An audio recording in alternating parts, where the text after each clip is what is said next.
السلام علیکم جی. اس وقت بہت سارے لوگ جو ہیں وہ زور بھی لگا رہے، ٹیوے بھی لگا رہے ہیں، اور مخالفین بھی جو ہیں وہ بار بار اچھل کے جو ہے وہ ٹکریں مار رہے ہیں. اچھل کے ٹکر مارنا جو ہے نا، سمجھتے نا آپ. ہاں، جب آپ کا فریق آپ سے بہت بڑا ہو تو پھر آپ اس کے منہ کے اوپر، ناک کے اوپر، ہونٹوں کے اوپر اچھل کے ٹکر مارتے ہیں. ٹھیک ہو گئے؟ تو وہ اچھل کے ٹکریں بھی مار رہے ہیں باقاعدہ. ہاں، اور وہ ٹکریں ماری کیوں جا رہی ہیں، یا اس کے مارنے کی وجہ کیا ہے، یا وجہ کیوں درپیش ہے، وہ بنیادی طور پہ 1 پوائنٹ ایجنڈا ہے کہ نواز شریف صاحب واپس آ رہے ہیں. جو ان کے حامی جو ہیں، دیکھیے پی ایم ایل این بیشتر بیانیاں ریئیکشن میں آ کے بناتی ہے.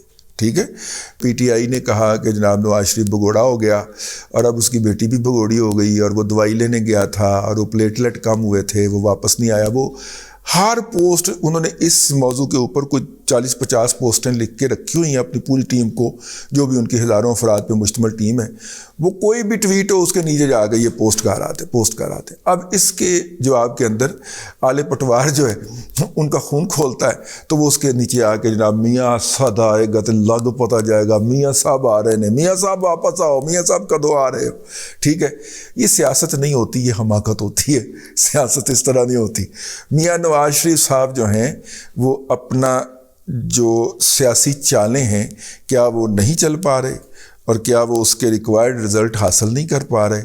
اور جتنا بڑا گند پایا ہے یار، 20-22 سال لگا کے انہوں نے، 20 سال تو ڈیفینیٹلی ہے، 20 سال لگا کے ہماری اسٹیبلشمنٹ نے جتنا گند ڈالا ہے. اب آپ 2 ماہ کے اندر تو، اور اختیارات بھی کوئی نہ ہو، گورنمنٹ بھی انہوں نے صرف 26 اسکوائر کلومیٹر کی حکومت دی ہو، اور اس صورت کے اندر آپ کہیں کہ وہ گند جو ہے وہ فوراً صاف ہو جائے گا. ادارہ بھی جو ہے اس کے اندر سپریم کورٹ جو ہے وہ ڈانگ لے کے بیٹھا ہو کہ ذرا ایف آئی اے میں سے افسر ٹرانسفر کرا کے بخاؤ نا مجھے ذرا، ہم تمہیں ٹانگ نہ دیں گے.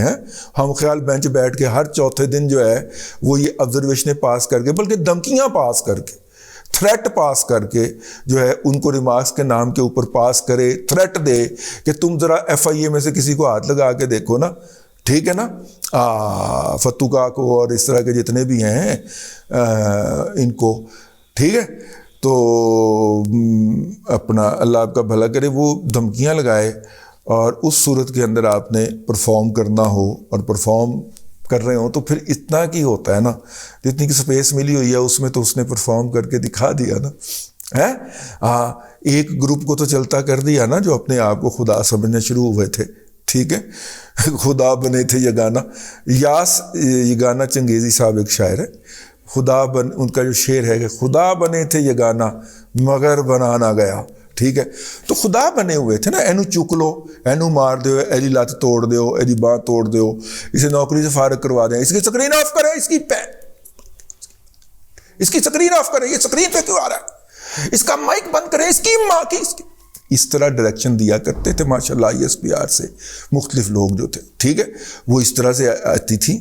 اور مطلب کہ ہمارے کچھ ظالم دوست جو ہیں ڈائریکٹر نیوز یا اس لیول کے جو تھے، وہ ہمارے سامنے بیٹھے ہوئے وہ مائک کھول دیا کرتے تھے، کہتے تھے کہ اسی کلیاں کو گالاں کھائیے، تسی چاہ پین آئے ہو ساڑھے کو، تو تسی بھی تین گالاں تو مستفید ہو. اور اب وہ لوگ اپنی طرف سے بڑے پوتر اور بڑے پاک صاف بنے، اپنے ان گناہ گار کانوں سے ان کی گالیاں اور بکواس سن رکھی ہے ہم نے.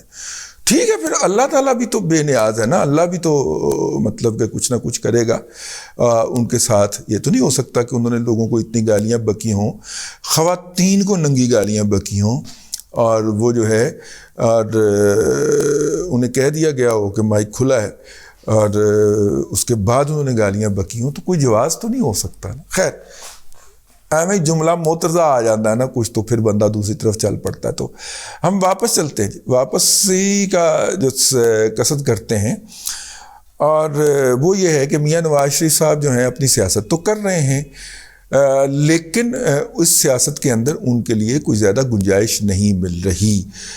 اس وقت یہ بھی افواہ مارکیٹ میں پھیلائی جا رہی ہے جس کی مجھے کوئی لاجک سمجھ نہیں آتی. ٹھیک ہے، اور یہ حفیظ اللہ نیازی صاحب نے اپنے پروگرام میں کہا کہ بہت زیادہ دباؤ ہے اسٹیبلشمنٹ کا کہ 50 روپے جو ہے اس کی قیمت میں اضافہ بھی کریں پٹرول کی قیمت کے اندر، اور 50 روپے جو ہے وہ ڈالر بھی 350 کا کریں. یہ اب یہ لاجک بنتا نہیں ہے. فیض اللہ نیازی صاحب چونکہ اکانومی کے آدمی نہیں ہیں, ہو سکتا پریشر کچھ اور ہو, کیونکہ اسحاق ڈار صاحب کی جو واپسی تھی وہ ان شرائط پہ ہوئی تھی کہ ان کے اوپر دباؤ شباؤ نہیں ڈالا جائے گا, ٹھیک ہے نا.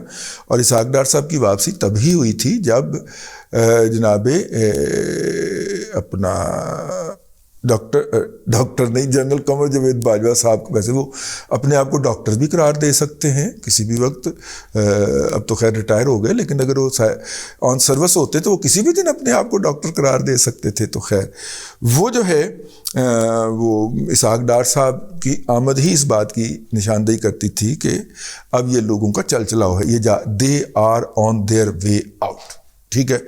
اسحاق ڈار صاحب کے اوپر تو دباؤ ڈالنا شرائط میں شامل ہی نہیں ہے واپسی کی شرائط کے اندر کہ ان کو کیا جائے. تو میرا خیال ہے کہ یہ خبر مجھے تو بے بنیاد لگتی ہے, اور ویسے بھی وہ اپنے تجربے کر بیٹھے ہیں نا.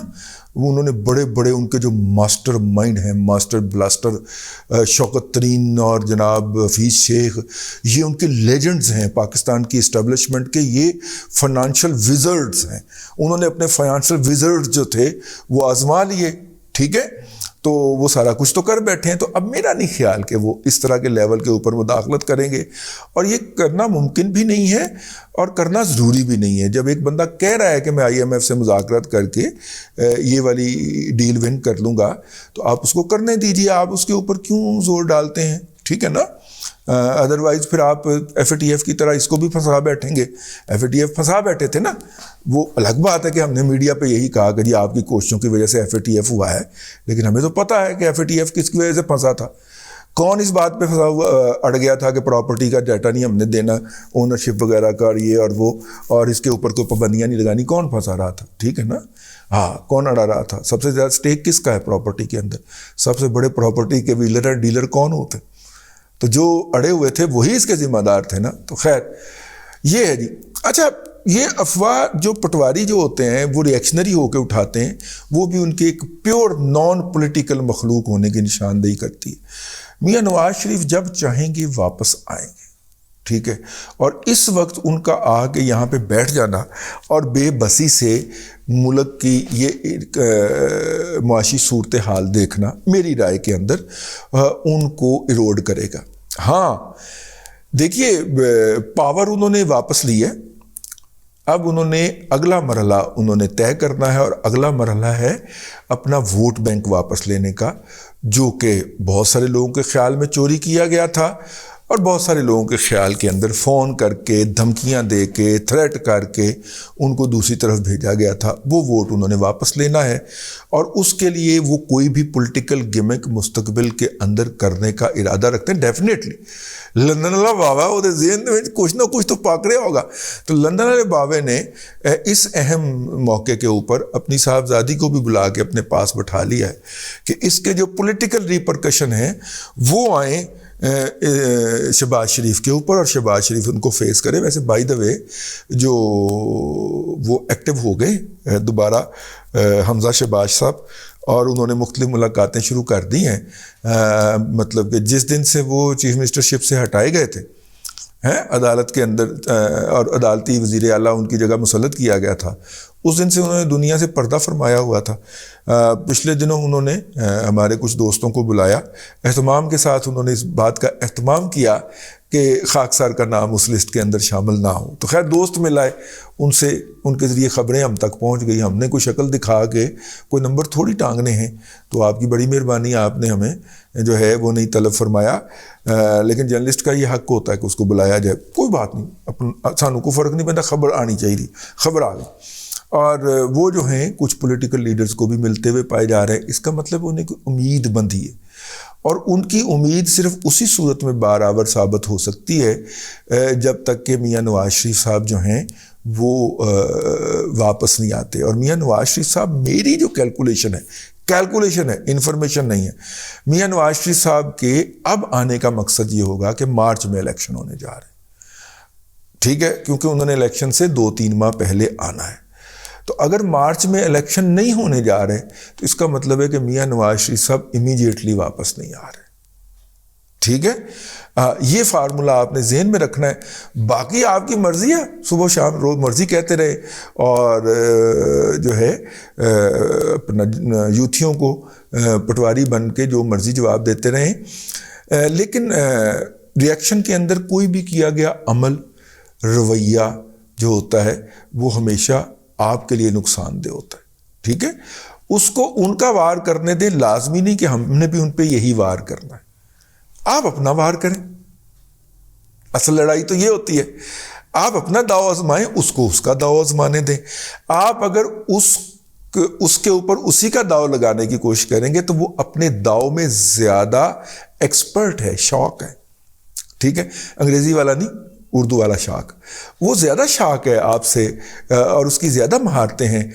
جو اس نے داؤ جو ہے وہ رٹا ہوا ہے، اس کو وہ داؤ لگانا بھی آتا ہے اور اسے موڑنا بھی آتا ہے. آپ کو اس کا داؤ لگانے کی ضرورت نہیں ہے. آپ سے جو یوتھیا پوچھتا ہے اس کو وہ جواب دینے کی ضرورت نہیں ہے. آپ اپنا بیانیہ لے کے آیا کریں یار. بس یہی عرض کرنا تھا. اب تک کے لیے اتنا ہی. اگلے ولاگ کے اندر پھر آپ سے ملاقات ہوتی ہے. اللہ تبارک و تعالیٰ آپ کو آسانیاں عطا کرے اور آسانیاں خلق خدا میں تقسیم کرنے کی توفیق عطا کرے.